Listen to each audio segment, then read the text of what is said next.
Welcome into OutKick the show. I am your fearless leader, Clay Travis. I hope all of you are having fantastic Tuesdays. I know Florida Gator fans are across the nation after their team got a big win. We'll talk about that game down the stretch last night. We'll also talk about the women's NCAA tournament ratings and how they have tanked without Caitlin Clark, Elon Musk versus Peter Navarro, and how it illuminates some of the challenges and tensions of Trump's trade policy, beard dye, and why no man can do it, the dire wolf, and also the View has yet to have a conservative guest so far. But we begin Prize Picks, America's #1 daily fantasy sports app with Prize Picks. You against the number. Spring's here. Baseball season officially underway. We don't have very far until the NBA playoffs are here. The NHL playoffs, the Masters are this weekend. Don't miss your chance to add your favorite players from the diamond, from the court, from the golf course in the Prize Picks lineup. You can get hooked up more or less on all of the different statistics out there. Get hooked up with a chance to win up to 1,000 times your cash today. You can play in California. You can play in Texas. You can play in Florida. You can play in Georgia. 40-plus states. If you've been feeling left out, get hooked up today. Download the app today. Use code OutKick for $50 instantly after you play your first $5 lineup. That is code OutKick, $50 instantly after you play your first $5 lineup. Prize Picks, run your game. The Florida Gators ran their game last night, and they ran it all the way to a national title. Now, I got this one right. I tweeted out, I don't know if you can find it, Adam, that I was taking the Florida Gators to win the NCAA tournament. I watched them play a lot this year, but in particular, I was courtside for the Tennessee-Florida game. I was there with my 10-year-old. I was worried that he was going to spill his nachos and they were going to scatter out onto the court in the middle of the this is a true story, that they were going to scatter out onto the court during the middle of the game. He wanted to go get nachos during halftime, my 10-year-old. So we're sitting there. I'm holding the nachos. He's eating out of them. And I'm thinking, oh, man, I don't want to have him suddenly spill the nachos out on the floor and they have to stop the game and clean up everything. But I was watching the Florida Gators. I said, I think Florida is the best team in the country. And look, Auburn had a phenomenal year. And Auburn was, I think, the best team in the SEC probably November, December, January, maybe even halfway into February. And then Florida caught and passed them. Beat them at Auburn, beat them again in the Final Four, won the SEC championship game, went on the road and won at Alabama. And that's why I picked Florida to win the tournament. I told you before when the brackets came out, I said Florida's my pick. I had them beating Tennessee instead of Houston. Houston played a phenomenal game. Maybe arguably should have won that game against Florida, but the Gators found a way to pull away late. They did a little bit to Houston what Houston did to Duke. They won the latter part of that game, and as a result, they ended up, and here's my tweet, the SEC gets 14 teams in, setting an all-time record for any conference. Here's the full bracket. Who you got? I'm taking Florida to win it all. Adam, if you'll send me that link, I need to tweet that out to take credit for, I think at that time you could have gotten Florida at 4-1. Kelly Stewart, credit to her. She got Florida at 40-1 to win the NCAA tournament. Pretty incredible win by her at $1,000. I think she won $40K. A lot of you watch the fade that Kelly and I do every single day. Florida won. They out-physicaled Houston down the stretch run of the tournament. And as a result, I think you got to give credit to the Florida Gators. Look, arguably, Florida is the best men's athletic department in the 21st century. Some of you say, okay, what do you mean by that, Clay? Florida is the only team right now to have 3 national titles in football and 3 national titles in basketball. And 5 of those titles have happened in the 21st century.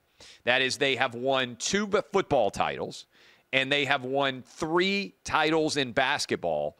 All of them have happened in the 21st century. I think you guys can correct me if I'm wrong. Florida, with Steve Spurrier, won the national title in 1996.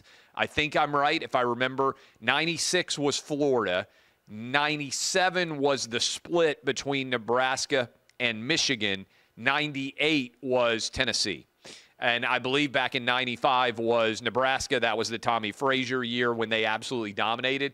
99, I think, was Florida State. It's funny, now that I have kids, you remember the title years and the teams when you were young, at least I do, way better than you do right now, typically, when you get into your 30s, 40s, and 50s. In other words, I can remember the teams that won when I was like 14 or 15 because it gets imprinted on your brain differently. I don't know how many others of you recognize that. But what you do when you're like 12 or 13 or 14 or 15, sometimes you remember way better than what happens when you're 32 or 42 or 52. And I've thought a lot about this with my own kids. I've tried to take them on the road to as many big sporting events as I can because I remember going to games when I was 11 or 12 or 13, 10, way better because you have fewer experiences, and I think it imprints on your brain differently. There's got to be science that supports that I'm right about this. I don't think I'm just crazy about it. I think that you would have fonder recollections and deeper memories from things like that than getting to do something cool when you're in your 20s or your 30s or your 40s or older. So with that in mind, I think Florida, if you're analyzing both football and men's basketball, which are the two sports that people care about the most, I would rank them as follows. In college athletics, I would say number one, the thing that people care about the most, football, right? College football. Number two, men's basketball. Number three, I still probably would say women's basketball.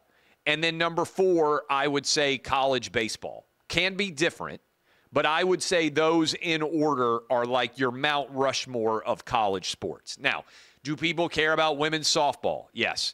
Do people care about women's gymnastics? Yes. Track and field, swimming. They're all different sorts of sports out there.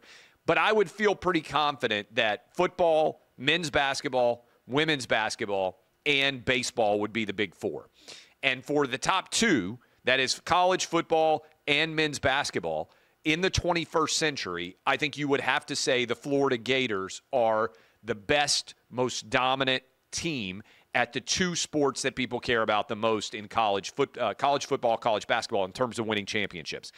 Indeed, they're the only team that has ever won 3 for men's basketball and also 3 for college football, and they've won 5 of those titles since the 21st century started. In fact, I don't even know who would be number 2 on that list. There are lots of schools that are very good at basketball historically.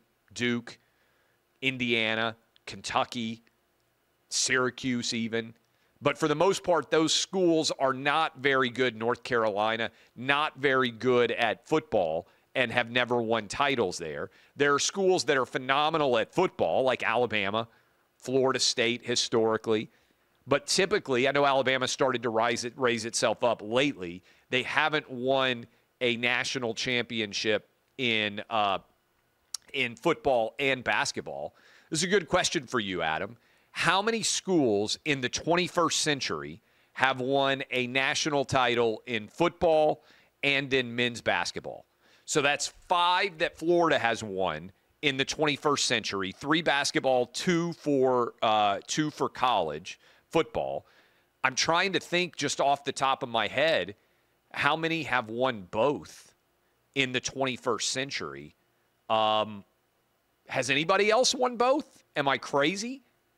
USC, obviously very good in football. I mean, most of them, again, are very good at football or very good at basketball. Some are good at both, but if the teams that are good at both typically have not won either, I don't think – has anybody else done it? I mean, I'm running through in my head right now who've won all the football titles. Obviously, UConn is nowhere near anywhere good in football. Schools like LSU and Alabama that have won multiple national titles, Clemson, Florida State, they haven't won anything in basketball too. Louisville, am I right that Florida is the only one Only Florida qualifies. That's Adam doing research on XAI. That would mean that my argument that Florida is the best men's athletic program in the 21st century has a lot of weight. 2 football titles in the 21st century, 3 basketball, 5 total. Nobody else in college athletics has won in the 21st century a football and a basketball national championship. So just factoring that in. All right. I thought this data point was interesting. I don't know that it's going to get very much attention from most people, but I do believe it has created one of the most interesting dynamics that we have ever seen in sports.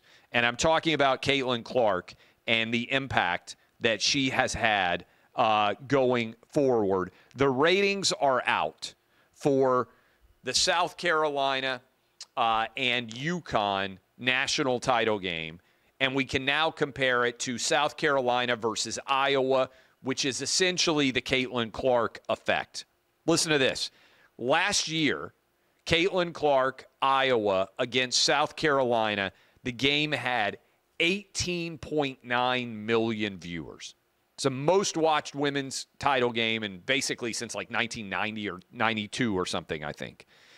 This year's game, South Carolina, UConn had 8.5 million viewers.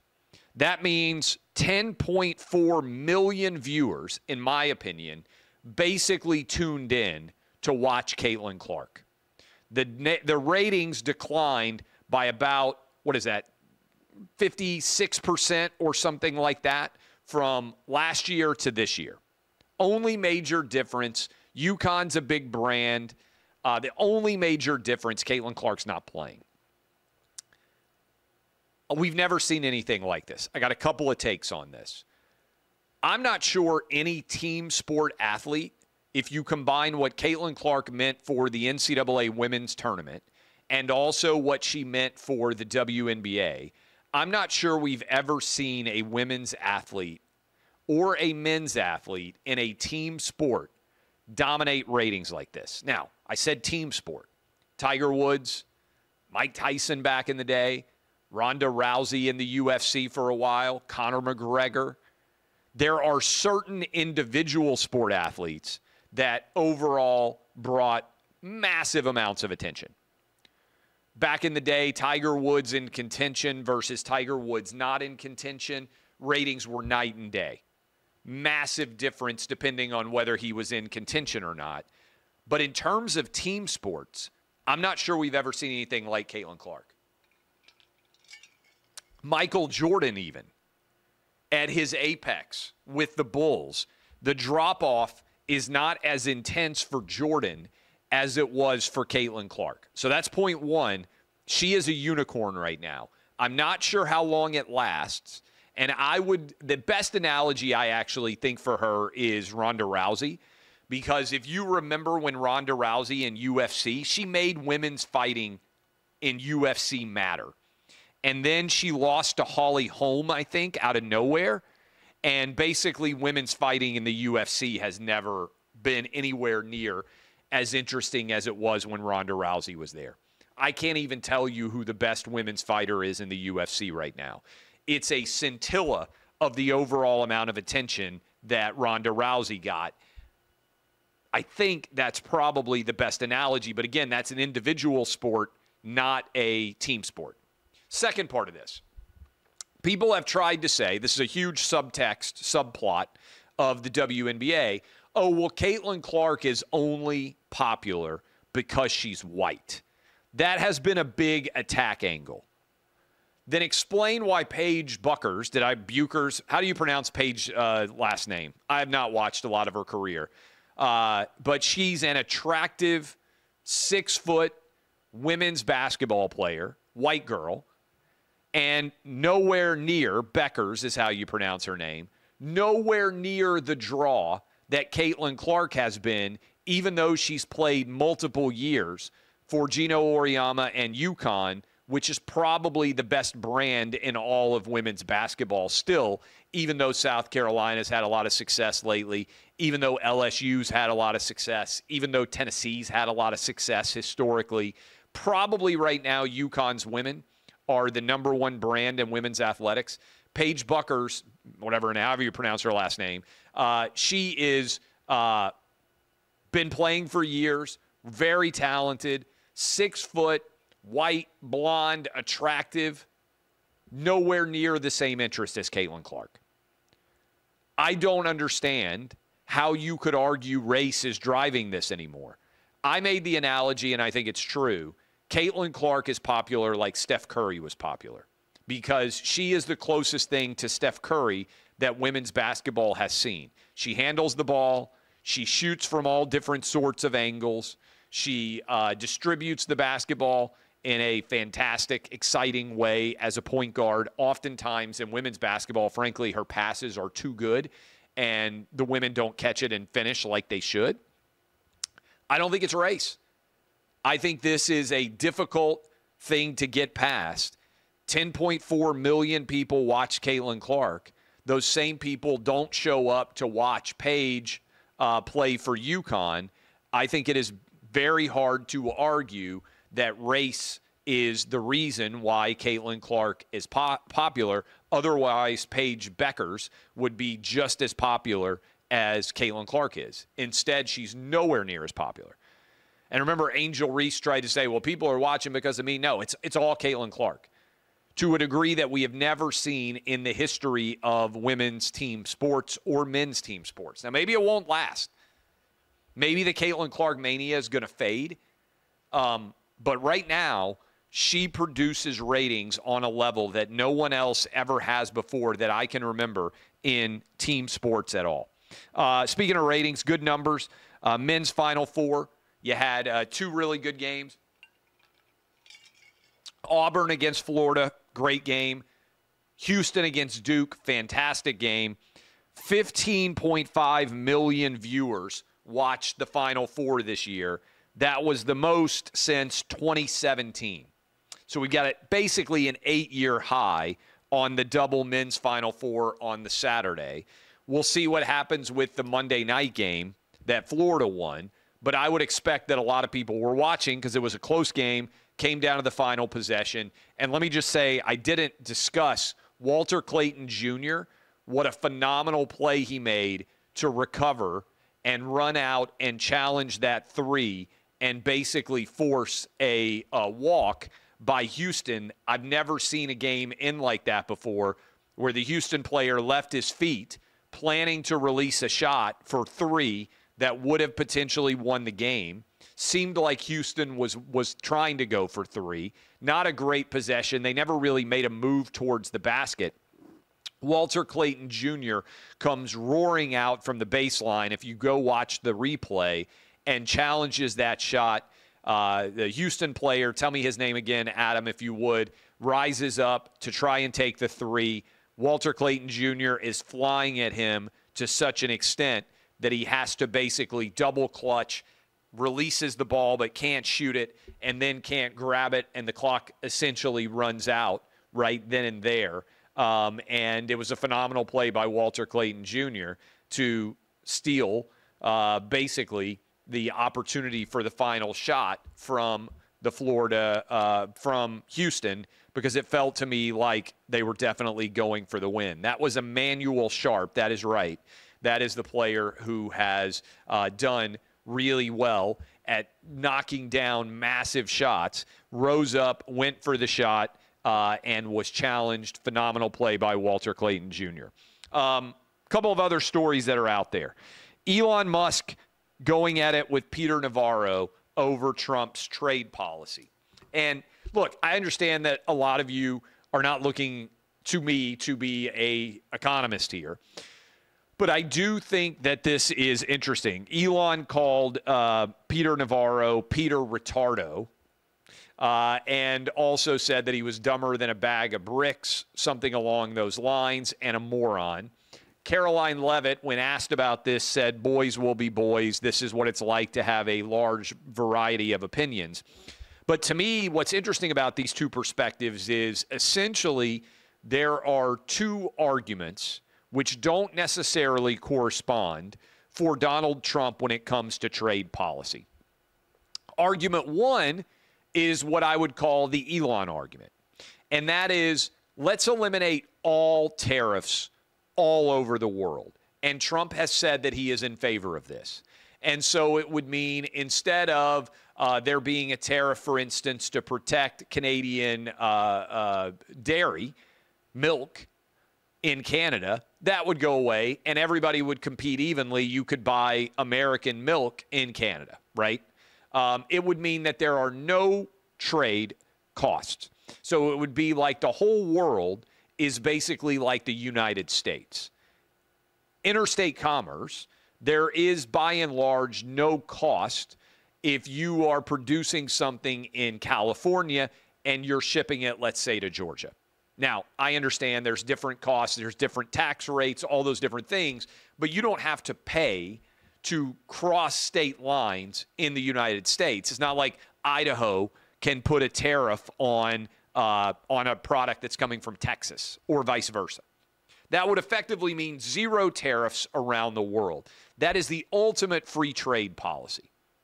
And there is part of Trump's trade policy that seems to be predicated on the idea tariffs are bad, we should have no tariffs at all. Okay? I think that is going to be the result for some countries. That is one aspect of Trump's trade policy that he has been in favor of. And eliminating tariffs, to me, is actually a really good idea overall. Allow competition to be freer around the world and don't allow protectionist trade mechanisms to put into place. That is when free trade is fair. Okay? And that's the Elon Musk side of the Trump argument. The other side, I would say, more militant, actually favors tariffs. And that's Peter Navarro. And what Peter Navarro is saying is China's cheating. They are eating our lunch when it comes to their trade policy. And in order to have free and fair trade, we actually have to have tariffs put in place to deal with the fact that China is hollowing out American manufacturing. And they're also cheating on the tariff world because they are using Vietnam and Cambodia as essentially satellite Chinese factories. And they're doing the same thing with Mexico to avoid playing on a free and fair playing field. And so these are somewhat different perspectives.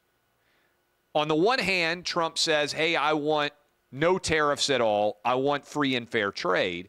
On the other hand, he says we have to punish China for their policies by implementing tariffs, which I believe have now gone over 100%. And we'll see how China responds going forward. But to me, that is the inherent conflict or the inherent discord between the Trump trade policy is he is simultaneously in favor for some countries of no tariffs, and he also wants tariffs levied at a high level on other countries. And what I would say in general is, this is why I said buy S&P 500 index funds and just hold them. This is why I have said in general, and by the way, S&P 500 down a little bit now today as I'm talking to you. I just checked it. This is why I said that ultimately, to me, this is going to come down to the U.S. versus China trade battle. And there are a lot of other countries involved, but the solution for England and Australia and Japan is going to be different than the solution for China. And really, this is about the U.S. and China coming together at loggerheads. But I think you're seeing that dual policy perspective underlining the Trump trade policy being advocated by Musk and Navarro going at it head-to-head. Okay, couple more stories. Bobby Barack's got a story up at OutKick, does good work there, saying that The View said after Trump won that they wanted to do a better job speaking to all America and having more conservative guests. Instead, according to his article, which I was just reading a little bit ago, there have been 63 liberal guests on The View, 0 conservative guests. I would love to go on The View. By the way, this is the last show of the week for me. I'm going to be up in New York City Wednesday, Thursday, Friday. I will be guest hosting Fox and Friends Weekend on Saturday and Sunday. So if you're out there and you're saying, my goodness, you know what I need more of? I need more Clay Travis. I will be live from 6 to 10 a.m. on Saturday and Sunday. Early morning start for me, 4 hours of Fox and Friends. Saturday and Sunday, I'll be up in New York City guest hosting in that chair with Rachel Compost Duffy and Charlie Hurt. I'll be the third guest host. Those guys have the permanent job. I'm just coming in as a guest host to get a little bit more TV reps and have some fun. So I will be up Saturday, Sunday doing that. In addition to my usual Clay and Buck shows on Wednesday, Thursday, Friday, you'll also see me on more, at least in studio, Fox News shows tomorrow, Thursday, and Friday as well, in addition to that Saturday, Sunday on the Fox and Friends couch for the weekend. So I would, they do The View from New York City. I would happily go on The View. I would happily take up arms in a figurative sense against the ladies of The View on the left wing in that universe. I think it would be a fabulous conversation. I think it would be viral almost immediately, and I would be happy to do it. I doubt they're ever going to invite me, but I would be happy to do it. Direwolf. Love this. I saw a picture with George R.R. Martin. I love this story overall. I was reading about it after I did the show yesterday. They're trying to bring back the saber-toothed tiger. They're trying to bring back the woolly mammoth. They are trying to bring back the dodo bird. All of these different extinct animals. The genetic code that they are taking from the DNA of deceased animals to create it in the in a new way. They have 3 dire wolves they say they have created. They have brought it back from extinction. There's a picture of George R.R. Martin holding a dire wolf, which I think is where a lot of you, along with me, would have first heard about the dire wolf, is from the Game of Thrones series and all of the different dire wolves that become the partners. For instance, Jon Snow had one. Everybody had the brothers all got their own wolves that they raised. So I'm in favor of this. I understand some of you are against it. And if my grandma had gotten killed by a saber-toothed tiger, or if I get killed by a saber-toothed tiger when I'm a grandpa one day because suddenly they're back out in the wild, certainly this will be an ironic take. But if you can keep animals from going extinct and be able to have, and I understand this is going to sound like Jurassic Park, and be able to have some sort of wildlife refuge where these animals are able to live, not necessarily out in the wild, but at that wildlife park, I think this is good, not only for current animals, but also for that might go extinct, but also for animals in the past that have gone extinct. I don't know if we'll ever have the ability to clone dinosaurs like happened in Jurassic Park, which I think came out initially in 1993. And I remember reading that book by Michael Crichton, fabulous book that was later turned into a movie. And certainly the entire Jurassic Park universe has exploded since then. I am tentatively in favor of this. I probably should put up a poll question and let you guys vote, but I like this in theory. Finally, some of you have heard me talking about this recently. I don't know what causes it, and some of you may know, but the beard for men goes white before hair does. So if you look right now, I've got some white beard starting to show up. Still have, a decent amount of dark beard too. I am making a commitment to you that I'm not going to dye my beard. I'm not going to go full Ryan Day. Don't dye the hair either. I think I'm going to let my hair go dark as well. Don't know how many more years of dark hair I've got. I don't know, probably 5 or 6. I would think at least, maybe more. But I'm not going to be a hair dye guy or a beard dye guy. If I do decide to be hair dye guy, I'm going to destroy all these tapes, and I'm going to pretend that this never happened. I'm just going to claim that my hair has always been naturally dark, but I've never dyed it. I've never done anything with it. I don't think you can do the beard dye. If you have a beard and you dye your beard, you are not trustworthy. Because the whole purpose of having a beard is to embrace your rugged masculinity. And if you're dyeing your beard, you are defeating the whole purpose. I think this is why people didn't trust Ryan Day. I think Ryan Day's approval ratings would go up 1,000,000,000%. Congratulations on the national title. If you really want to be beloved, don't dye your beard. And I just got a checkmate for everybody out there who would argue otherwise. Imagine if Santa Claus dyed his beard. He goes from this friendly, grandfatherly figure to like Hillbilly Jim. You wouldn't let your kids sit on Santa's lap if he dyed his beard. He would be an untrustworthy old guy, might have a switchblade in the Santa belt, no telling he might have guns, he might have all sorts of paraphernalia that is inappropriate for children tucked in the red suit. You're not letting your kids sit on Santa's lap if he has a dark beard. In fact, the entire Santa universe doesn't exist if Santa dyes his beard. Think about it. You know I'm right on this. The white beard connotes wisdom, safety, friendliness, that you've been through the battles and you are the avuncular grandfatherly figure. If you're dyeing the beard, you can't be trusted. There's no telling what you're hiding. Same thing is true for everyone else. Santa wouldn't exist if he dyed his beard. Men do not let other men dye their beards. And if you are out there right now, by the way, I'm not even criticizing the hair thing. I'm just saying if you've got a beard and it's turning white and you are dyeing it, you can't possibly be trusted. All right, just look at Santa. Checkmate. I love all of you. DBAP unless you need to SBAP. I will be back with you on Monday of next week, I believe. Yes, I will be back here Monday of next week.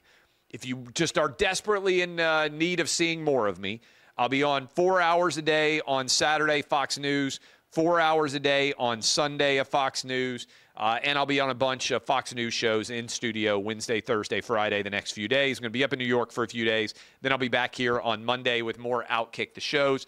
I love all of you guys.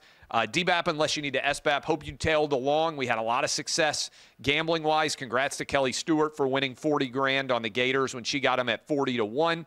And congrats to Florida Gators out there. My pick to win a championship, and I hope you tailed it and did well. Thanks to all of you. I will see you on OutKick the show on Monday. I'll see you on your favorite television network, Fox News, a ton over the next several days, including 8 hours over the weekend. What better way to celebrate Masters weekend than by starting off your morning, Saturday and Sunday, hanging out with me. Love you guys. See ya.